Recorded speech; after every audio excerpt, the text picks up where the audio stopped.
Welcome everybody to the Tea with Ms McGill Show, presented by Fortune Bay Resort and Casino. And the holidays are coming up. It's gonna, you're gonna need a little time for yourself, a little R&R. Why not plan a little getaway, a little vacation for yourself to Fortune Bay right now? Fortune Bay Casino on beautiful Lake Vermilion has 172 rooms and a smoke-free environment with an indoor pool, for full-service marina, RV park, world-class golf, which we've talked about, several dining options, bar, and of course 24/7 gaming. Visit fortunebay.com to plan your trip today.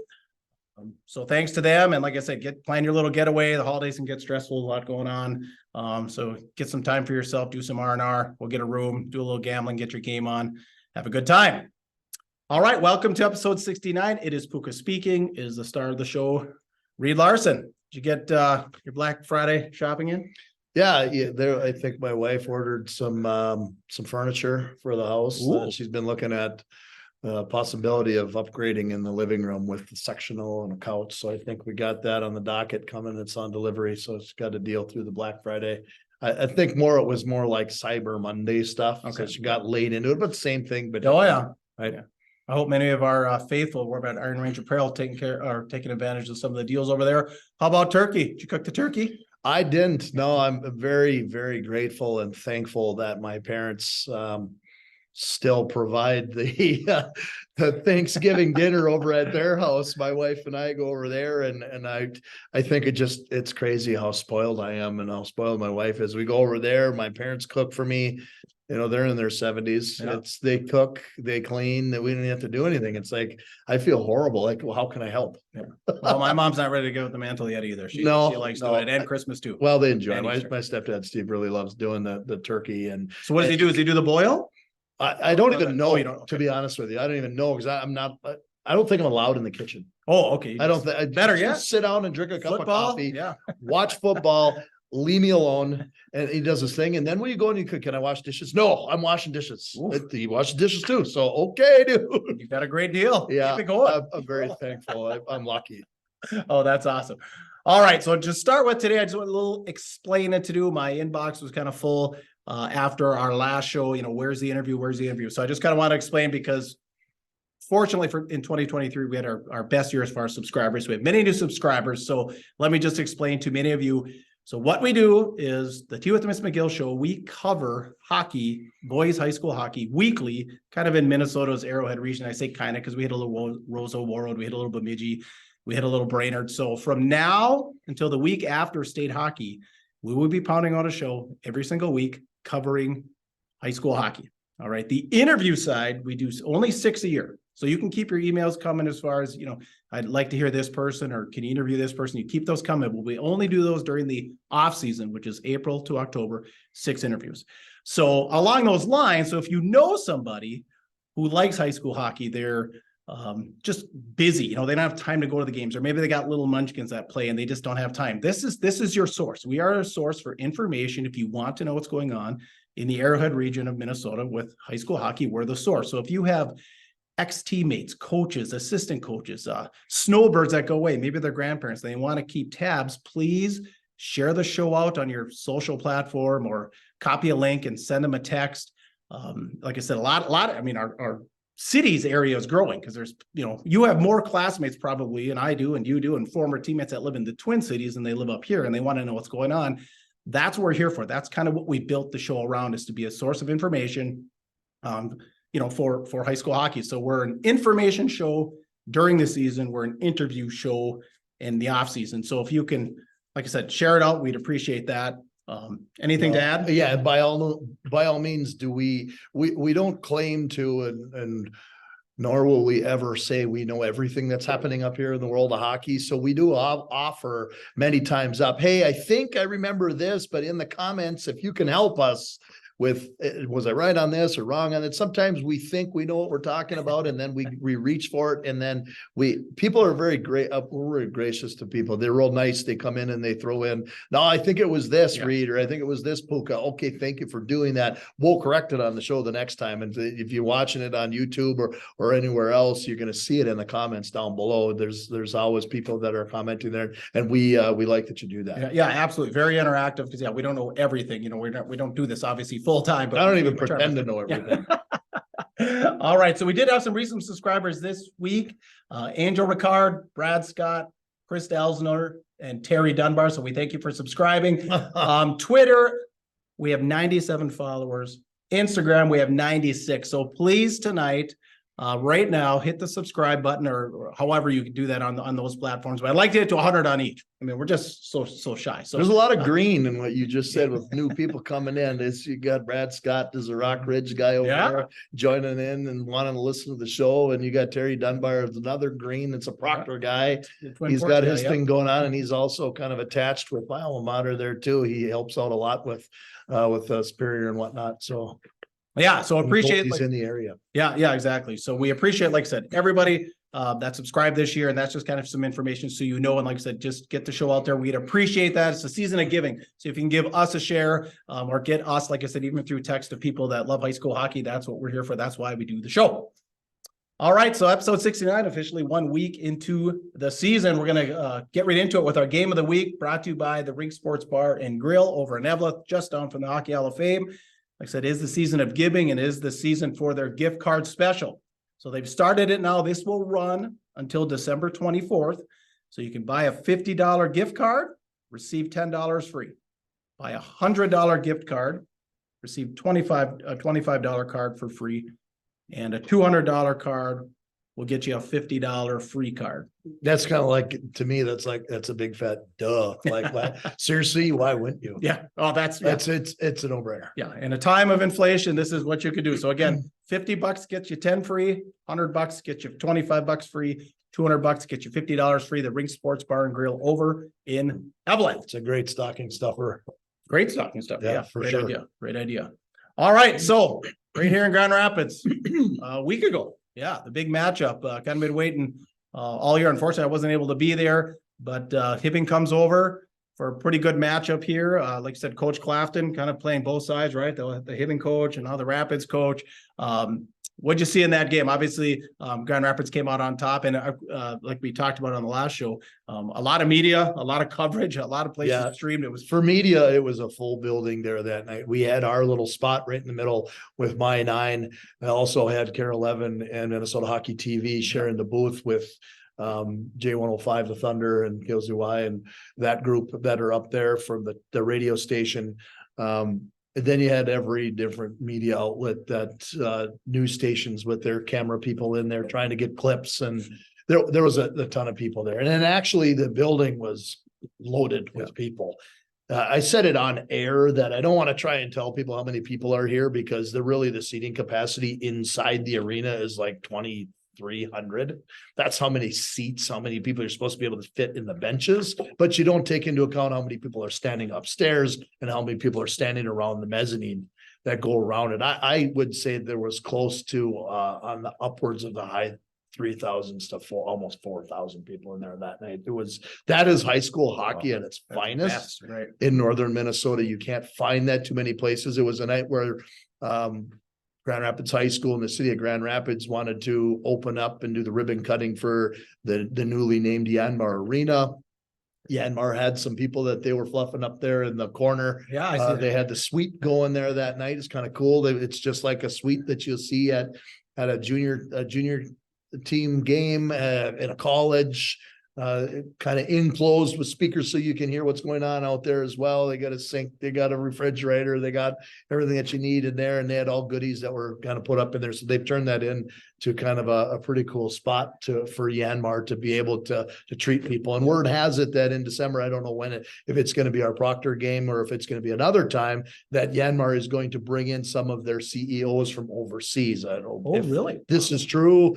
Somebody can comment, but it sounds like they might be bringing in some of their big upper people from Yanmar incorporated in Japan. Yep. Right. So it sounds like there's going to be people here with that, they're going to enjoy ice hockey.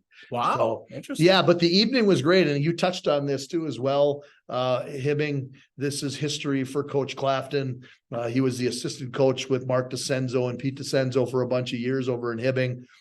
He still has a piece of Hibbing in his heart, right? There's still that there's a connection with still some of those families. He's still good buddies with co-head coach Aaron Jamnick. He knows Rewerts real well.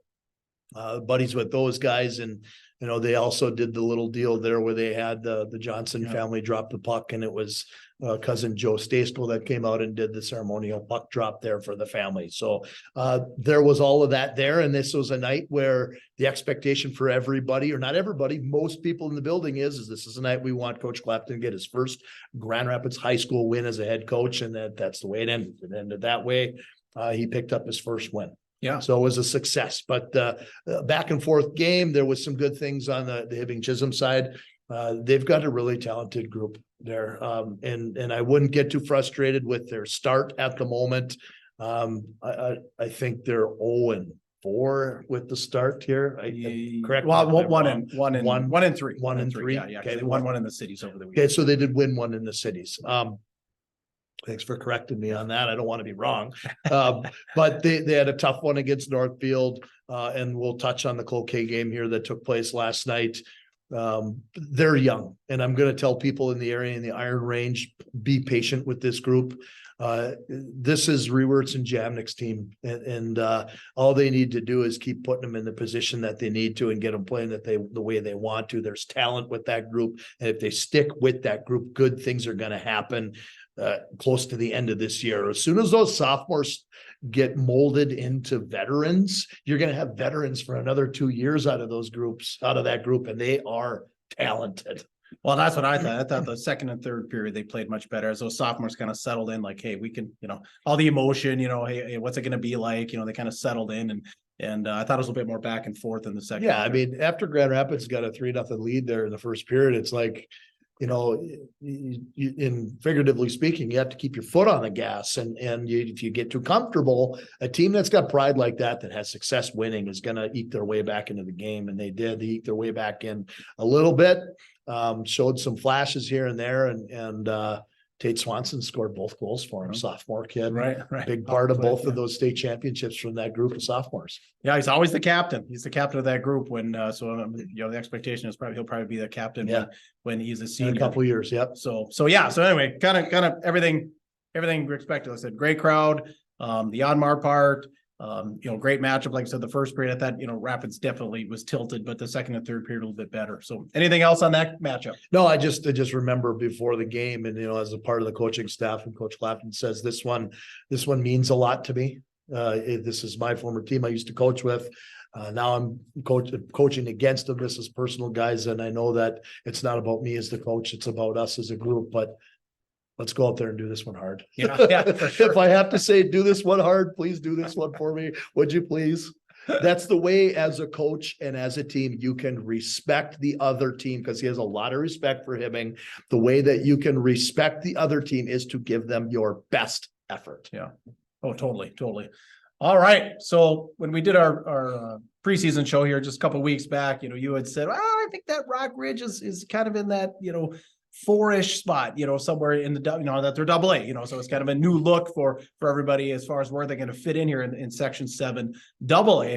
And right now they're rolling, a big win, 10-1 over Waconia on Saturday, a big one last night, 7-1 over Greenway. So Coach Johnson's got them thumping just like he thought he would. Yeah, it doesn't surprise me at all. I think they've got a couple of high-end kids there. I know one of them we've talked about already on our bus rides back and in our locker room at the Rock Ridges. I mean, you can't push them off to the side right now. There's a few kids that you have to respect, and we've talked about the DeBerrio kid as a heck of a player. We've talked about the Troutline kid on the back end as a heck of a player. They've got a heck of a goaltender in Rockport. They've got some players there that are good, and they're deep. They've got a lot of kids, and they're well coached. Let's be honest. I mean, the guys that are on that staff know what they're doing. And before going into Rock Ridge to take the job, Ben Johnson was up in Ely for a bunch of years. He did the right things up there. He did everything he could with that program and moved on to a bigger program. Assistant coach Ryan Colby was my assistant for a bunch of years when I was in Virginia, and found his way back in on that staff. He's got a lot of knowledge. You got Friedlieb that's also on that staff still. Casey Mary helps out with the goalies, and you got Matt Niskanen, who comes in a couple of times a week that works with the defenseman. And it's an interesting conversation that I had with Coach Colby about this is, hey, do you have Niski on the bench with you? Is he helping you? He's like, no, Niski's not a guy that that wants to be in the forefront of everything. He's a guy that's very humble. He doesn't want it to be about him. He just wants to give back to the program and help out. He donates money to help out with youth hockey. He donates money to help out with the team. He comes out to practice to help, to be a part of it as how can I give back? It's not about being in front of everybody and being out there. He's kind of the He's guy no Brett Favre. There you go. There you go. But that's a well-coached team, and be ready to see that team pumping in one of those top 4 spots. I can't tell you which one yet. I just don't want to be higher than us. Yeah. Yeah, they're definitely rolling. So a 2-0 start. Speaking of Troutwine, did you see that picture they posted today of the captains?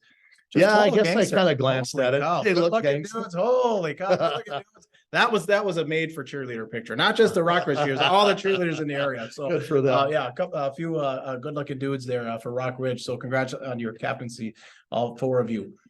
All right, let's move on to last night. So you guys were on the road for a big 7 AA tilt down in Duluth, Heritage, I'm assuming. Yeah, you know what? We talked about this one all weekend,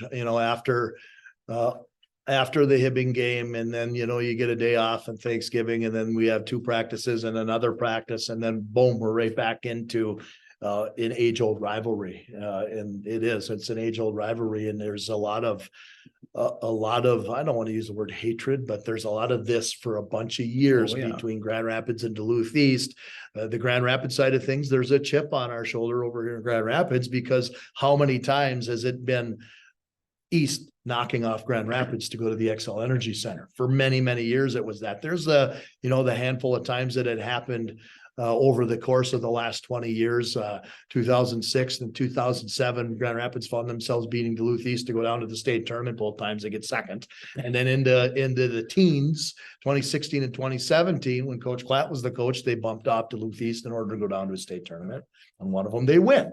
Okay, but how many times in the past, through the 90s and through the 2000s and then through the teens, has Duluth East been the team to knock off Grand Rapids? There's a chip, and that it creates that rivalry. It got physical last night. It did. Oh, it did. Okay. Yeah, it did. Felt like a rivalry game then. It was a rivalry game, and it's early in the season. I mean, it's only the second game of the season for Grand Rapids last night. It was the third game of the season for Duluth East. They had went down previous weekend and had a game against White Bear Lake, which they lost in overtime, and a game against Shakopee, which they lost 5-4 in regulation. Yeah. So they were 0-2 going into that game. Grand Rapids, we were 1-0 going into that game, and they're looking for their first win in their home opener at the Heritage, and we're playing in a place that's tough to play. I mean, I don't care who you are. When you go to the Heritage Center, if you're playing against Duluth East or Denfeld, it's tough to go in there and play. It's a hard place to play. If you are Duluth East or Duluth Denfeld and you play at the Heritage Center, you've got some home ice advantage that the teams, it's intimidating to play there. There's history in that building. Sure. You see it all over the walls of the collages. It's there. And it's a tough place to play, and in front of the watchful eyes of lots of media. When you're in West Duluth and you're playing at the Heritage Center, WDIO is going to be there filming it. They're going to have the highlights on there. We had it on My 9. There are a couple other TV stations had it there. 105, J105, the Thunder out of Grand Rapids is down there on the radio. There's a whole lot of media, and everybody's looking at this game like, hey, this is a preview of what a potential semifinal or final could look like in the Section 7 AA finals. It could look that way. Right. Oh, absolutely. So both teams are ready and raring, and let's not get too excited about it. Grand Rapids did come out of that with a 2-1 win in overtime last night. But let's not just punch tickets to go to the XL Energy Center yet. Believe me, Coach Patosha is going to have things in line. And I mentioned it a lot of times last night during the telecast as I was on My 9 talking through it, that the two teams are very equal in how they can win games throughout the course of the year, except they're polar opposites in the type of team that they are. They are, because Rapids' strength is in between the pipes and on the back end, and East's strength is up front with their scoring power, which unfortunately we were able to shut the door on that a couple of different ways. And defensively, we're very tough against their top line, which is really the threat that they have is their top line. Thomas Gunderson, Noah Tang, and Wyatt Peterson. Right? Those guys are the ones to watch out for. But the way that Rapids was able to stop that is, big game by Bauer Murphy, big game by Luka Roloff. defenseman Will Shimon, guys that are doing things they're supposed to be doing on the back end, and some forwards up front doing the job that they're supposed to be doing in a game winner in overtime by Nathan Garcia. Yeah, the sophomore. 3 goals in 2 games, sophomore. It's pretty cool, but I can't go without mentioning the goaltender situation again. There's a bunch of good goalies in that Grand Rapids High School hockey program. The first game, you got Ryan Kerr that started. The second game, you get the sophomore Carter Casey that started. Okay. Sophomore Carter Casey comes in there in a big game, his first high school hockey game, and stops 36 of 37 shots on the road in a rivalry game as a sophomore. That's a pretty big deal for this kid. It's impressive. And he was cool, calm, and collected the entire night between the pipes. Well, and remember, hockey fans, East was remember the seeding meeting we talked about, like, because they had that case for the number 2 seed. Was the number 2 seed last year? But it was like, and that was a surprise, I think, to a lot of people. So, I mean, East is kind of on the come again, because like you said, it would be interesting if somebody knows how many years, virtually in a row that East was in the Section 7 AA final. I can't even tell you when Coach Randolph was there. Jeez, I couldn't remember saying for a minute, but yeah, it was pretty incredible. So, so they're kind of coming back to, because they did have some tough years. Even Randolph was there. I remember you were saying they were playing the Christmas tree a lot and stuff, but so they ran a little cycle, but they're kind of back on the come. Yeah, they are. And you know what? They're well coached. Coach Patosha will have that team where he wants them in February. Don't get too, if you're a Duluth East fan, don't get too down in the dumps with an 0-3 start right now. Things are going to come together. They do have a very, very top heavy, tough front end schedule. I don't know if it's the next game they play is Bemidji. That's a tough AA team. The game after that, I think, is Wayzata. That is another big AA game. But then I think things kind of level out a little bit for them, and they're going to find out who they are in a short period of time. So believe me, that the people over at Yanmar Arena at practice today that are running Grand Rapids is practicing, the kids better not get very comfortable at the moment. Sure. Understandable. All right. Another matchup that we wanted to pay attention to, because this has had to do with kind of moving and shaking in 7A and 7AA, is last night down at Cloquet. The Chisholm-Hingman Blue Jackets traveled down. So, of course, Cloquet, since the beginning of AAA, I believe they were a AA team. Now this is the first year they've come down. So all of a sudden, a Cloquet-Hibbing Chisholm game is not a normal game. It's for seeding, and it's a potential playoff game come February. Cloquet squeaks out the 2-1 overtime win. Thoughts there? Because like I said, I think this they could easily, they don't see each other again in the regular season, but this could easily be a semifinal or maybe even a final game come February. Yeah, that game right there could be a deciding factor in who's going to get the number 2 seed. Right. I don't think there's anybody that's going to argue that there's probably a 99% chance Hermantown's going to come out as the top seed. There's a really good chance of that. I'd like to see different. I'm sure you would too. Well, number 1 in the first week poll, right? Yeah, number 1 in the first week poll. But that game right there between Cloquet and Hibbing could potentially be a deciding factor who's going to get that home ice advantage in the semifinal game. That's the bottom line. And I'm sure they play again. No, they don't. They don't. Again. Yeah, there you have it. Yeah. Usually, so it's a one and done here. So. Like you in East, or do you see East up here? We do see East. Well, you do. Okay. Yep. But that's a big way in a big way. Cloquet flexing their muscles. So yeah, we dropped down from AA. It's where we think we belong right now. But hey, we just came from a pretty tough schedule. We're going to come down here and we're going to show everybody who we are. And they flexed their muscles right away against a very talented Hibbing team. They did. They came in, they showed what they have.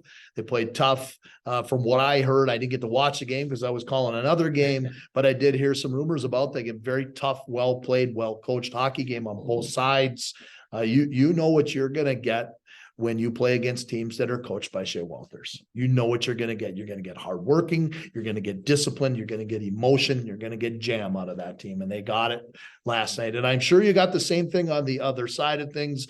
Like you said, a little bit tough of a start. 1-3, I think Hibbing is off the get-go. They've had a tough front end of their schedule as well too. Things will level off for them, and they're going to start to learn a few things about their identity as the season goes on. But a really good early Section 7A matchup. Awesome. All right, stay tuned on that one. All right, nail the hammer and nail the like button right now. Head into the preview section, brought to you our friends over at Iron Range Apparel. Like I said earlier, hopefully you were able to visit Iron Range Apparel on Black Friday, get some of your shopping done. ODR, that's where you find the ODR swags. We got the hat. Yeah, we got the baseball cap, ODR. So if you want to, you're going to be at the rink now, right? There's all kinds of hockey going on. You want to look cool at the rink, get your ODR swag over at Iron Range Apparel in the Thunderbird Mall. And like I call it, the Gift Buyer's Paradise, is a little bit for everybody. So there's a lot more than just hockey stuff.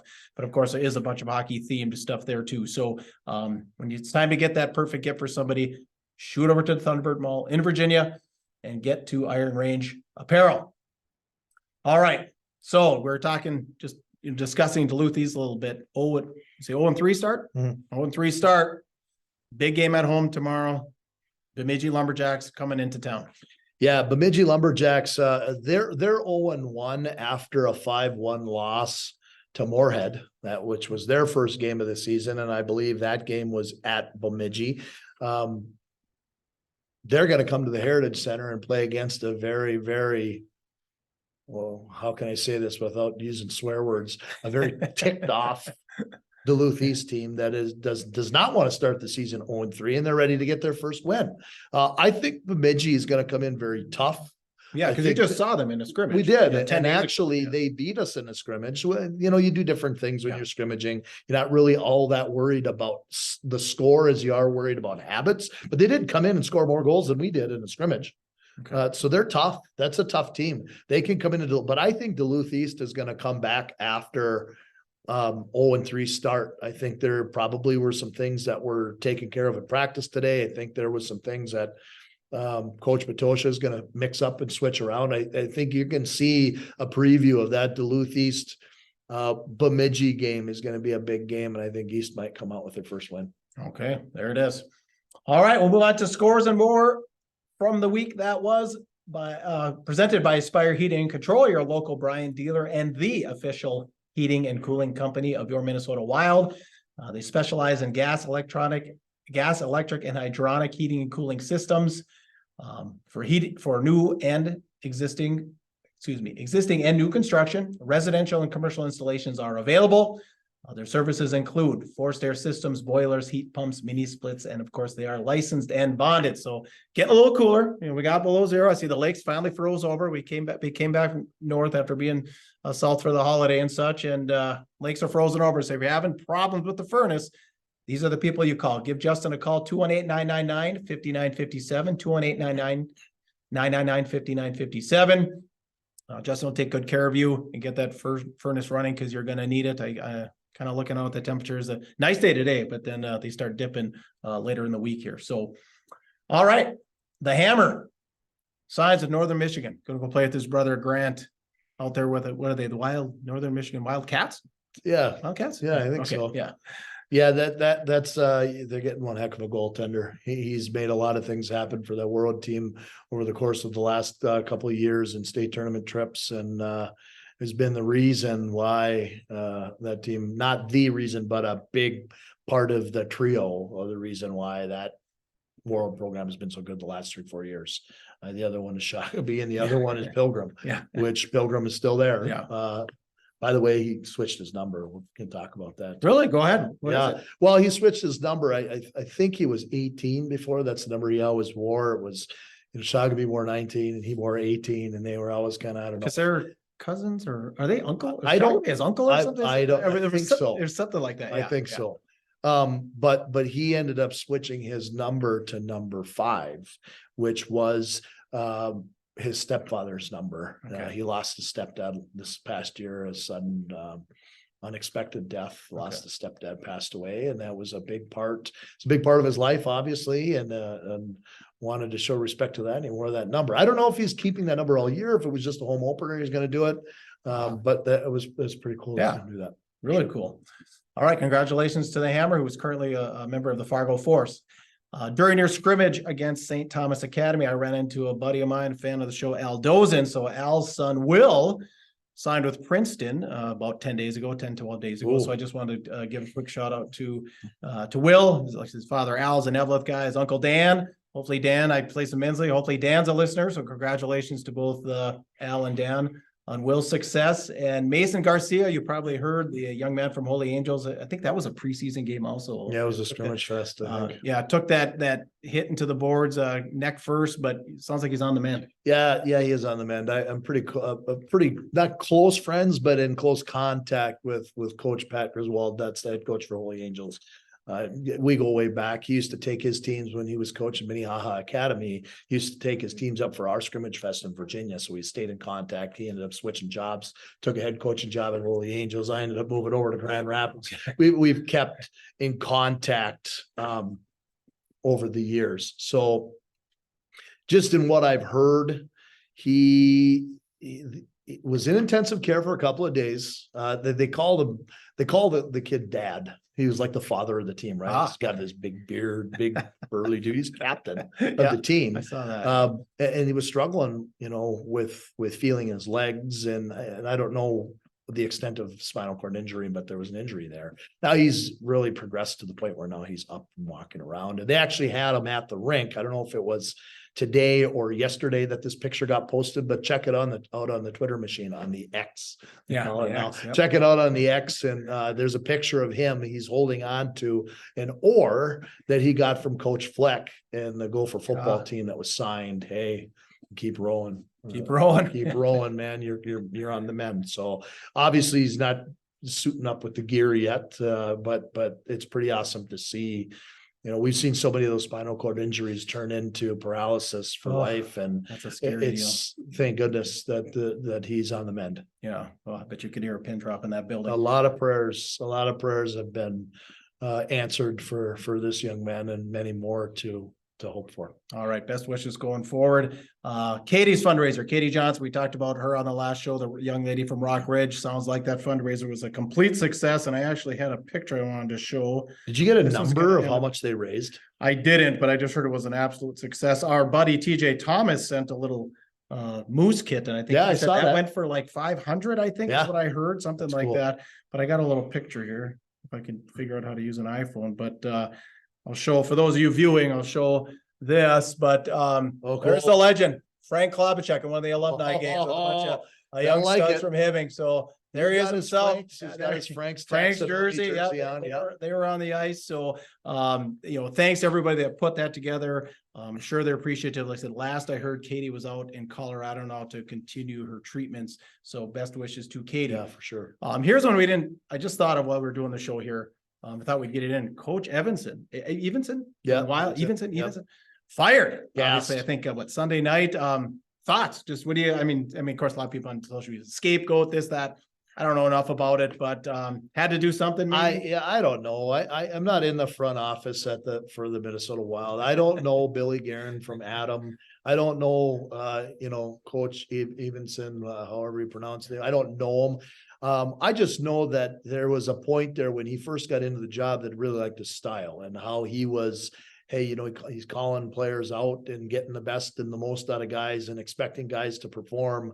And I don't know if that continued or it got too harsh or what happened, but unfortunately for the coach in an NHL scenario, the coach isn't the most or highest paid guy.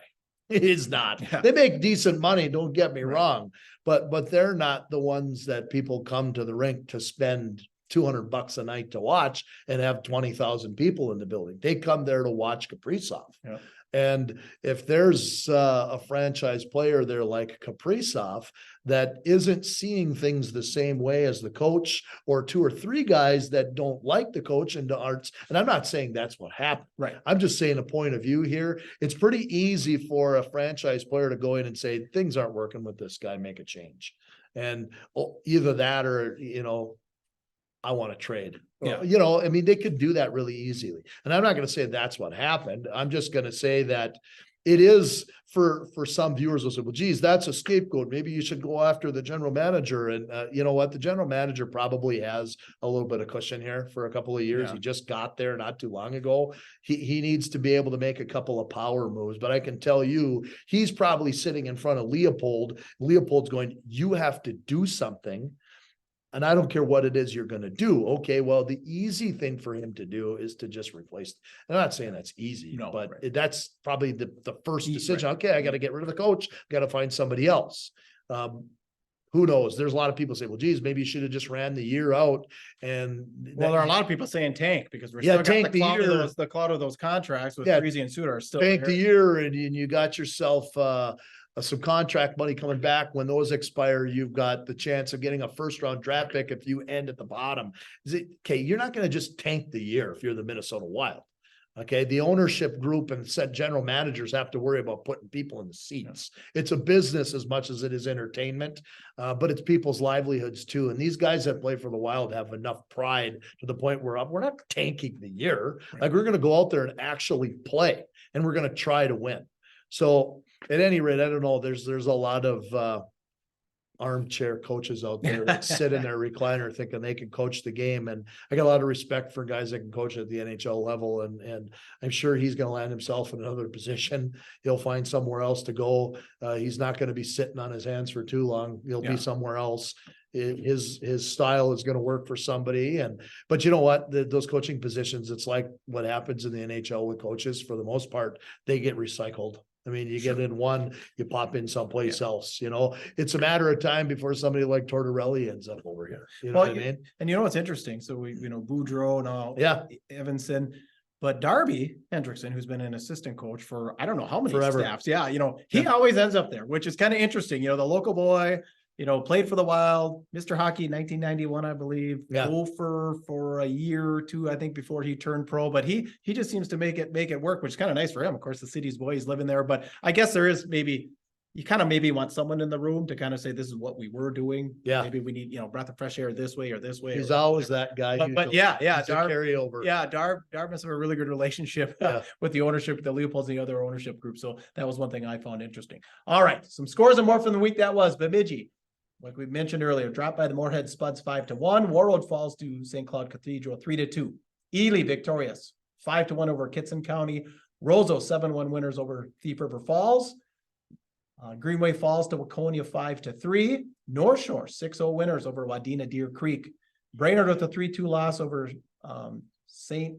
Margaret Albertville. St. Michael Albertville. Sorry, Michael Albertville. There's a little piece of this little trivia there. Jared Johnson is now the new head coach at Brainerd, and he used to be the coach at St. Michael Albertville. So the new coach that takes over at St. Michael Albertville comes up and beats their old coach. There's the win. Yeah. All right.